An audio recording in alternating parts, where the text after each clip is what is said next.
Hey everybody, it's Master Gallengeist here, bringing you my review for the movie Captain Marvel. And it's okay.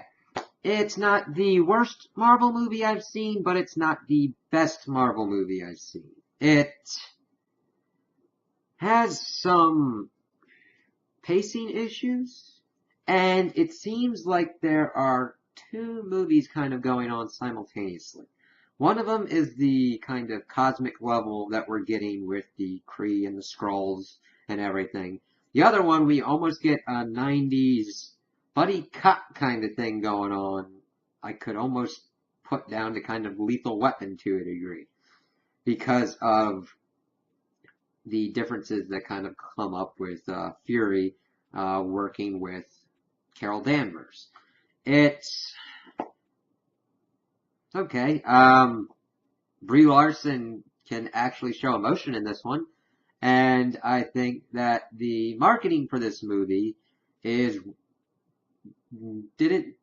do a good job for it. I even think that when they were looking at this movie, they even didn't really understand how to market it. Because I kind of liked more of the comedic elements and everything that was going on with it, more similar to kind of Ant-Man and the Wasp kind of thing going on. I don't know, it's not horrible. I enjoyed watching it. There are some issues that I have with it. There was a really kind of, it's a small thing, but it's kind of a cool thing that they did that I really liked what was going on with it. But I don't know, if you want the basic kind of level, you really don't need to see this movie to understand what's going to be going on in Avengers Endgame. The tie-in to the Avengers movie is in the mid-credit scene, and it's not really that much. So, it starts off, and we are seeing Carol Danvers going by the name of Veers on the Kree home planet of Hala. And she's evidently in this, like, Kree Star Force, which is kind of like a SEALs kind of division. And she's having these nightmares, and she doesn't really know what's going on. They keep messing with her. She then starts to train with, like, her superior, Jan Rog, and he's trying to get her to not be so controlled by her emotions and everything, as she's pretty much trying to blast him, but she's got a suppressor. And of course, he takes her to see the Supreme Intelligence. This is the AI that pretty much controls the government of the Kree. And the thing is, it appears as someone different to everyone. Of course, the Supreme Intelligence appears as one of the people, this older lady, that has been appearing in Veers' dreams. And she's like, I don't even know who you are. It's like, we're good. We gave you your powers. We can take them away. Kind of spiel going on. It's like, okay, whatever. So we find out that they are in this war with the Skrulls. And they are big in the Marvel Universe, being shape-shifting aliens. And they are a pretty big threat. Its detection of the shape-shifting Skrulls is a pretty big plot point that usually pops up in the comics, so I'm intrigued to see how that's going to be going on later in the movie universe. It's not really explained, but one of the Kree Star Force snipers has a thing that can kind of like show what's going on, but they get a mission that they have to go and extract one of their Kree operatives for intelligence, otherwise the Skrulls are going to get them and it's going to be chaos. But of course we see that Ronan the Accuser, who is not as crazy right now, is going to be used in this operation as well to take out, if need be, take out and blast everybody on this planet.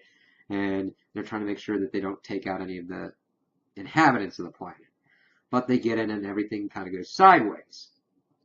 And Veers gets captured, and everybody, she was the one that got to the operative, but he was already taken by a Skrull as well. It's like, how did he know everything going on? Because there are these codes that are put into the Kree and Kree forces that are subconscious, that you can't get to them that easily. It's like, okay, how did they do that? But of course we see that she's on a captured Skrull ship, and they're messing with her mind, and they're trying to find something, exact kind of coordinates or whatnot of what's going on. But of course, she's able to get out, and she has some pretty good fight scenes going on. She pretty much blasts a hole in the ship and falls onto Earth into a blockbuster, and goes through and tries to get contact with her people, and like, we'll get there, we'll get you and everything. Of course, since the Skrulls are involved, Ronan wants to go and blow it up, but of course her commander is just like, oh, we'll keep it on the down low, we'll get to her. And that's when we see Fury and Coulson show up the next day, trying to figure out what's going on. The Skrulls are also trying to get to her as well, and one of them tries to fire at her, which is kind of weird because they kind of need her for what's going on, but she then gives chase. Fury and Coulson are trying to give chase as well, and we get a nice chase scene. It's kind of cool because it shows off the shape-shifting aspects of the Skrull, because we first see her as the old lady and everything, and got Carol punching her and everything, and going through this train chase. But we also see that Fury is in trouble as well, because at a certain point he finds out that he's got a Skrull next to him, and he kind of turns in and gets smashed in. He smashes it so that way the Skrull's on the side of the car coming, and gets him killed, because he's like, holy shit, it's Green Dude. One of the cool things going on with Carol's chase scene is that's where we get the Stan Lee cameo, and one of the really cool parts in this is that it's Stan Lee reading the script of Mallrats, which means that Kevin Smith is now part of the Marvel Universe. And that also means that the movie Mallrats is part of the Marvel Universe as well, where they're talking about Hulk comics, Fantastic Four comics, the anatomy of superheroes and stuff like that. So it's a weird kind of little Easter egg, but it opens up some weird possibilities of like, are we now going to see comics of certain characters around? Kind of like what we saw in the X-Men, like Logan movie, where Logan flipped through like X-Men comics and everything like that, and all that. That was a cool little nerdy moment. Alright, cool. But Carol loses track of the Skrull and is still trying to figure out what to do. And we see that Fury and the then director of S.H.I.E.L.D. in 1995, they're messing with the Skrull and being like, what the hell is going on? He's like, alright, I'm going to go do my thing by myself. Cool. But now we see the director is acting like, may you move on to the afterlife peacefully kind of thing. It's like, oh crap, he's a Skrull. Crap, how's this going to work?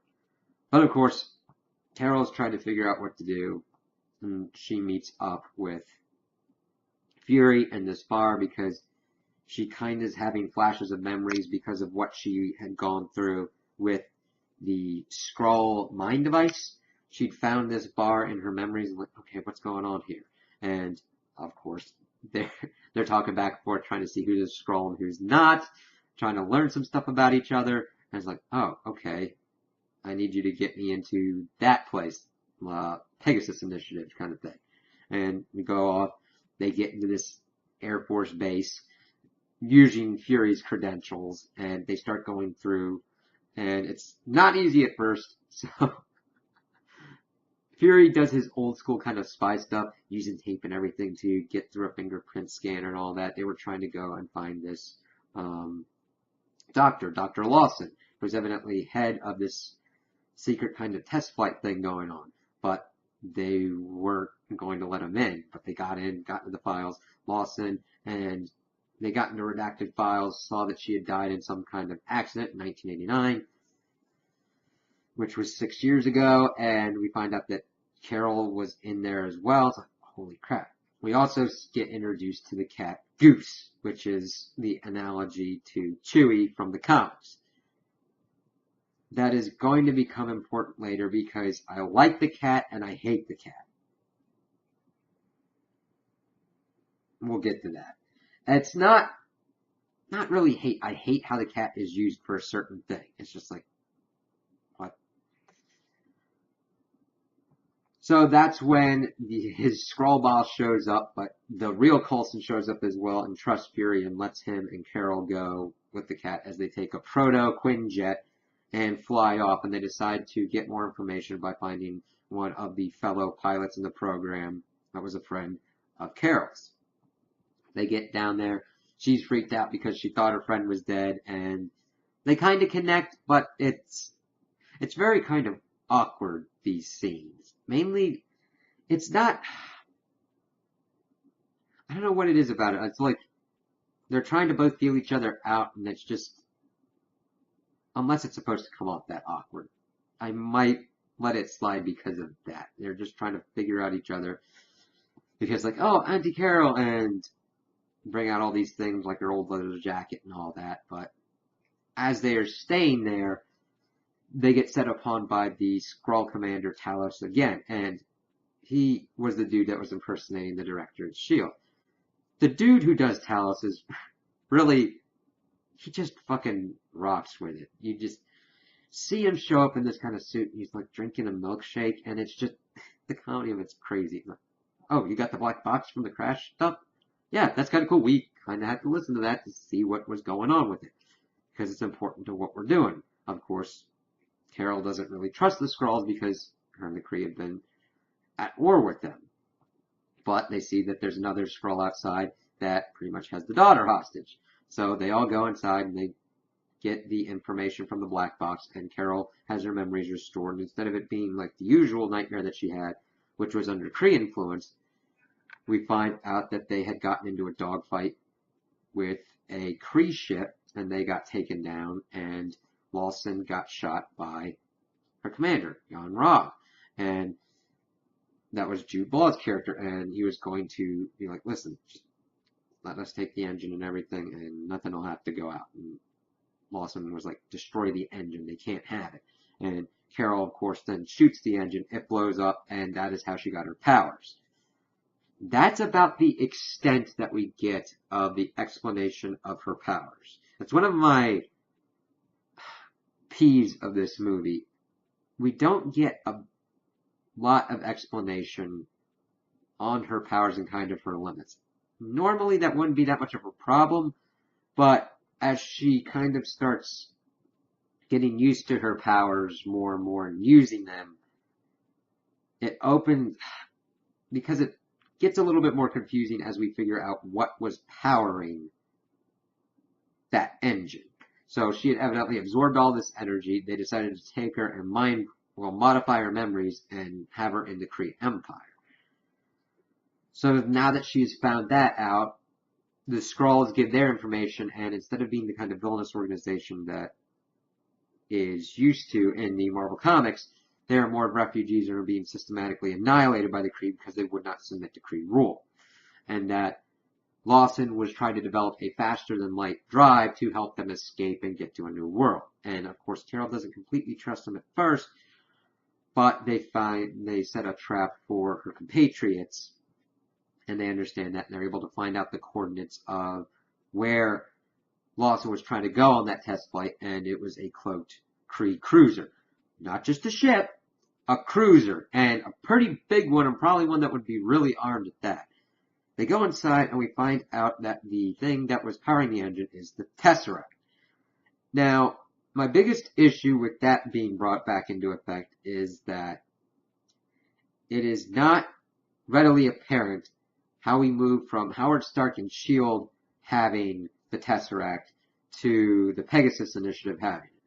And it's not that big of a leap, but I wish there had been more connective tissue explaining that. And that explains why I guess Captain Marvel would still be around after the snap, since she has been infused with energy from Infinity Stone. That's just me extrapolating more than anything being explained at the moment, because that's about as far as it gets. So we find out that that is the energy source that they're going for, and that there are still Skrulls on the ship, and that they've been like hiding there and everything, and it's Talos' family. But unfortunately, that's when the rest of the Kree Star Force shows up, and Carol, of course, has changed her outfit's colors and everything, and is ready to protect these people. But, of course, in the ensuing fight, she does get knocked out and is shown to the supreme intelligence by a pad, and of course she's like, we got you.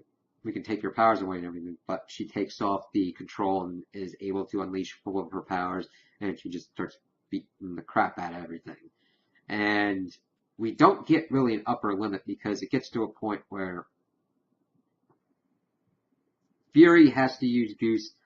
Because it's a flurkin, it's not an actual cat, it like opens up its mouth and can like do tentacles. It ate people. It ate up the Tesseract to keep it safe, and they're able to like get through. He's able to help Talos's people.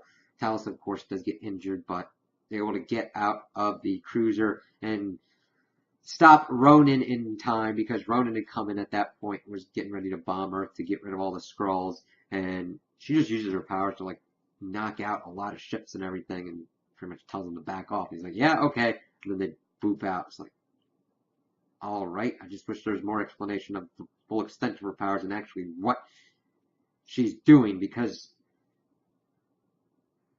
she's got like durability, she can fly, she can shoot lasers and everything, and okay, I don't need much of an explanation. It's more of like, okay, Thor needs his hammer to have his powers.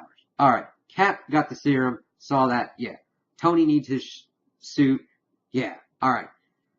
We've already got all that kind of stuff, and I'm just like, I mean, it's, the Infinity Stones are really powerful, but it's more like, what else could she do? She could do a lot of stuff with that point. This is a space stone, man. There's a lot of stuff you can do with that, which makes sense why that would be used as a power source for faster than light travel across multiple spaces. But she takes down her commander and pretty much sends him back to Hala in one of the ships to give the message of, screw you, Supreme Intelligence. They talk with the Skrulls and everything. She is able to kind of modify Fury's futuristic pager, and then, of course, she goes off with the Skrulls to kind of find them a new home. Now,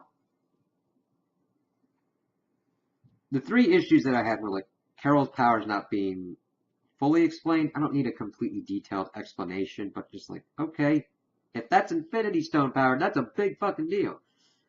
Then we get to a point in the movie where they are pretty much escaping, Samuel L. Jackson and the Skrulls, and his eye gets scratched by the Flurkin, and that's how he loses his eye.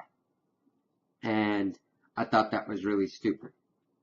I understand comedic effect and everything, but I kind of would have rather liked it that he had given up his eye for some other kind of thing or whatnot. It was just like, okay. And then it's something towards one of the end credit scene, well, towards the end of the movie, I'm like, okay, it just seemed really shoehorned in, because Carol had gone off to do that. Fury goes back to his desk. Coulson's trying to help him pick out an eye. And we see that Fury is doing the Protectors Initiative. But he sees that Carol's call sign was Avenger and decides to change it to Avengers Initiative. And it just, I just wish it had been done better. I mean, they had a lot of Avengers and everything like that. I'm like, oh, okay. I'm not uneasy with that being the way that it became the Avengers Initiative. I just think it could have been executed better. So then we move into the post-credit scenes. The first one is the only one that matters because we see Steve, Natasha, Banner, and Rhodey, and they are not messing with the pager, but the pager's giving off a signal and it's stopped. I'm like, what's going on? All right, let's try and get it back up and power it up.